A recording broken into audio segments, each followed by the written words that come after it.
Jeg har set noget Champions League, og jeg skal lige møde nogle fodboldspillere, rigtig berømte. Det her er Caninus, altså et dyr fodboldspiller, og det er Panda og Tiger. Hvem af disse skønne dyr skal vinde Champions League? Lige herefter TV-avisen. Tak for lige nu. Vi mødes senere. Tak.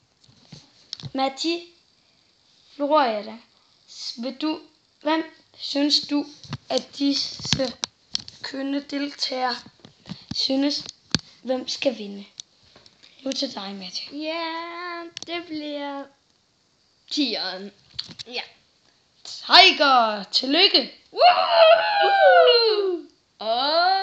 Og du Tiger, du vinder denne her. Tillykke. Tak. Tak for i aften. Yeah.